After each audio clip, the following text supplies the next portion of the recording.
দেশের মহাসড়কে এখন যেন এক অনিয়ন্ত্রিত প্রতিযোগিতা। যেমন খুশি তেমন চলছে ব্যাটারি চালিত অটোরিকশা। সরকার বারবার নিয়ন্ত্রণের কথা বললেও বাস্তবে এর লাগাম টানতে পারছে না কেউই। ফলে প্রতিদিন বাড়ছে দুর্ঘটনা, অকালে ঝরছে প্রাণ। দেশের যাত্রী কল্যাণ সমিতির তথ্য মতে অটোরিকশায় গত বছরেই দেশে প্রায় ৯০০টির মতো দুর্ঘটনায় ৮৭৫ জন মারা গেছে এবং প্রায় ১,৮০০ জন আহত হয়েছে। শুধু ঢাকার পঙ্গু হাসপাতালে ৪,০০০-এর বেশি আহত রোগী ভর্তি হয়েছেন। এবছরও এপ্রিল পর্যন্ত ৩৭০টির বেশি দুর্ঘটনায় প্রায় ৩৮০ জনের মৃত্যু হয়েছে। সরকার বলছে নতুন ডিজাইনের নিরাপদ রিকশা বাজারে আনা হবে, চালকদের লাইসেন্স ও প্রশিক্ষণও দেয়া হবে। নতুন অটোরিকশা চালু হলে ঝুঁকি কমবে। তবে বিশেষজ্ঞদের মতে এটি মূল সমস্যার সমাধান নয়, বরং ঢাকাকে আরও ধীরগতি ও বিপর্যস্ত করে তুলবে।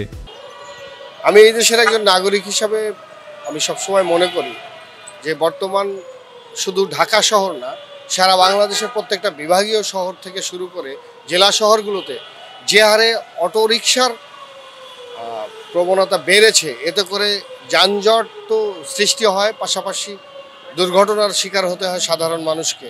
অটোরিকশা যে পরিমাণে বাংলাদেশে বাড়ছে এবং ঢাকা সিটিতে আমরা নিজেরাই হেঁটে যেতে পারি না।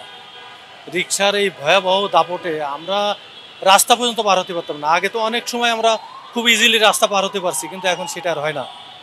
অনেক সময় অ্যাক্সিডেন্ট হচ্ছে, অনেক গাড়িতে এসে মেরে দিচ্ছে, আমরা তো আমাদের গাড়ি চালাতে পারি না। বিশেষজ্ঞরা বলছেন ঢাকায় এখন প্রায় ১২ লাখ অটোরিকশা, যা শহরের গতি ও নিরাপত্তা দুই কেড়ে নিচ্ছে। আর নতুন রিকশা চালু হলে পুরনো ফেজ আউটের পরিকল্পনা বাস্তবে অসম্ভব। অটোরিকশাগুলো আস্তে আস্তে ঢাকা শহরের অলিগলিতে চলার মতো ক্যাপাসিটি থাকবে, আর মেইন রোডে ঢোকার মতো পারমিশন দেওয়া যাবে না। এই ক্যাপাসিটি মেইন রোডের নাই, তাদেরকে ওজন বহন করার মতো ক্যাপাসিটি নাই। কারণ মেইন রোডের জন্য তারা ফিট না।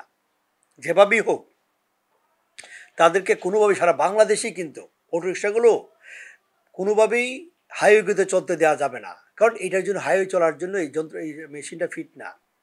তার ক্যাপাসিটি মনে করেন, ব্রেক কন্ট্রোল নিয়ন্ত্রণ মনে করেন, ড্রাইভারের ট্রেনিং মনে করেন, তার বডি স্ট্রাকচার মনে করেন, এইটা কোনোভাবেই গ্রহণযোগ্যতা পর্যায়ে আসবে না। এটাকে বন্ধ করার জন্য যেহেতু অনেক ব্যাপক হারে এটা আসছে, কিন্তু স্টেপ বাই স্টেপ বন্ধ করে, হঠাৎ করে বন্ধ করার প্রয়োজন মনে করি না। পরিবহন ব্যবস্থার অব্যবস্থাপনা, আইন প্রয়োগে দুর্বলতা এবং নীতি নির্ধারণে বিচ্যুতি সব মিলিয়ে এখন অটোরিকশা নিয়ন্ত্রণ সরকারের জন্য এক বড় চ্যালেঞ্জ।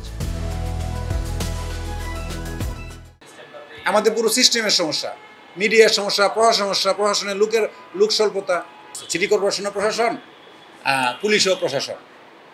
এখন আপনার নন মোটরাইজড ভেহিকেল যেগুলো আছে, যেমন রিক্সা, ঠেলা গাড়ি, ভ্যান গাড়ি, এগুলোতে সে মোটর লাগাক বা না লাগাক, এটা কিন্তু কখনোই, যদি গভর্নমেন্ট কখনো বৈধতা দেয়, এটা কিন্তু কখনোই বিআরটিএ রেজিস্ট্রেশন দিবে না। এটা রেজিস্ট্রেশনটা হয় সিটি কর্পোরেশন থেকে। তাহলে যদি আপনি সিটি কর্পোরেশন থেকে হয়, আগে দেখেন, আগে রিক্সায় কিন্তু রেজিস্ট্রেশন দিত সিটি কর্পোরেশন। এখন ওই অতিরিক্ত রিক্সা হয়ে গেছে, ওই রিক্সার ভিতরে কিছু লোক কী করছে, আপনার ব্যাটারি ঢুকায় দ্রুত গতি নিয়ে আসছে, ভাড়া কিছু কম, আস্তে আস্তে এই রিক্সার চাপে ওই রিক্সা কিন্তু ভ্যানিশ হয়ে গেছে। বাট এটা কিন্তু নিয়ন্ত্রণ, লাইসেন্স দেওয়া সম্পূর্ণ কিন্তু অথরিটি কিন্তু সিটি কর্পোরেশন। তারা ডিএমপির সহায়তায় উচ্ছেদ অভিযান বা এরকম ডাম্পিং করা, সেটা তারা করবে। ব্যর্থতা অবশ্যই প্রশাসনের।